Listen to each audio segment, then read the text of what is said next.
Hey guys, this is attorney Walter Knott with Disability Resolution PA and also the future nonprofit. We didn't get the certification yet, but we're working on it. SpaceConstitution.com, the future for rights, freedoms, and any law that you want basically passed. So any ideas that you have that you want to be made into a bill, post it there and we'll work on it.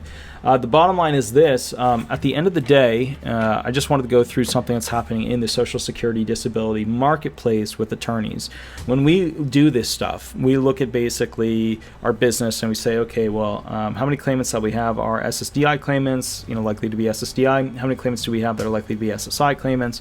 And what's happening is the SSA buying through COVID, and they're saying that, well, a lot of the people who are going ahead and doing the processing of the claims, and a lot of the people who are essentially paying out, at the government for the benefits, whether it's to the claimants or whether it's to the attorneys, well, they're all slow right now, and as a result of that, they're not able to pay things out as quickly, and they're not able to go ahead and release funds as they should normally. And unfortunately, the thing with this is that they're saying at the SSA, well, we don't have the same tools and the programs and the electronics that we'd normally use at the SSA building, and we're trying to do the best we can at home. A year and a half after all this stuff, the problem that you're going to be seeing in the not too distant future is that a lot of Social Security disability law firms are not going to be taking claimants that are a higher risk. Now, most Social Security disability law firms would take higher risk claimants, and the reason why is the more claimants you take, the more likely you're able to get a chunk of the you'll get a huge chunk of the very likelies through. You'll get a medium chunk of the maybe not, and then for these you get a very, very small chunk. And so the whole idea is that you're trying to win as many as you can, and if you don't take any of these, then basically you're losing out on money.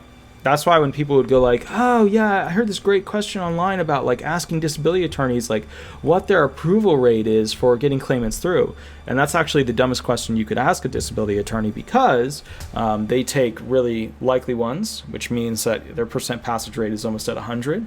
They take the middle ground ones, which means their percent passage rate is around 50%. And then they take the really crap claims where they get a really good judge and they still go through, which means their passage rate is around 10 to 15%.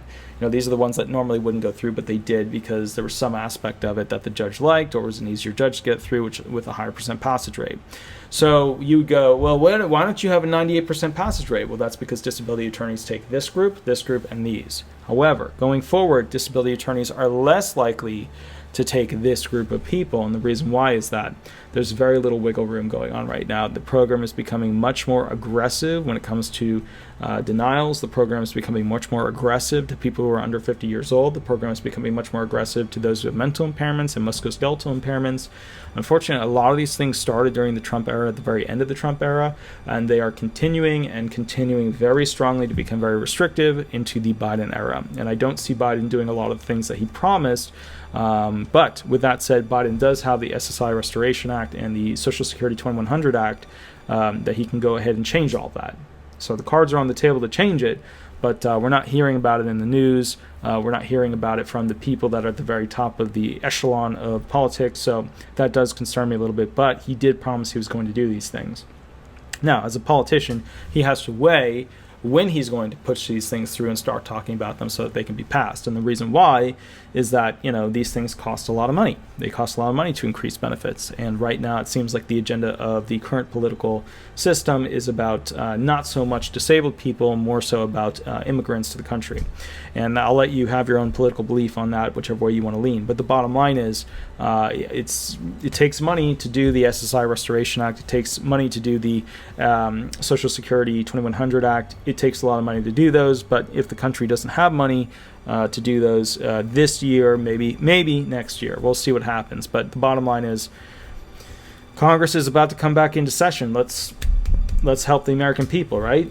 That's kind of the whole focus of why they're in this system, is to make the system better for the American people, not to make the system better for themselves, the politicians who have their own special, and I still can't believe it, insurance, special pensions, special everything.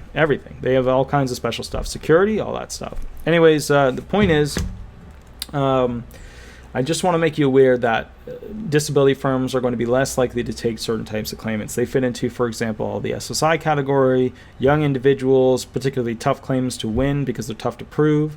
These are unique impairments or impairments that fall into the categories that are, there's just not a particular test that shows that thing happening, or there's not a particular test that has, long-standing use in the medical industry to show that something exists. So I'm just giving you a heads up. This is what's going on in the industry. There is a tightening down on who's being found disabled. So you're going to see disability law firms taking less of this category, the unlikelies that could potentially win, and they'll be more focusing on filtering these, and then they'll still continue to take these. So the ones that are most likely to pass through. Anyways, guys, my name is Attorney Walter Knott. I just wanted to give you a heads up. That's kind of what's going on in the industry right now. All right, have an absolutely wonderful day. I'll catch you a little bit later, and we'll go from there. Thanks so much. Bye-bye.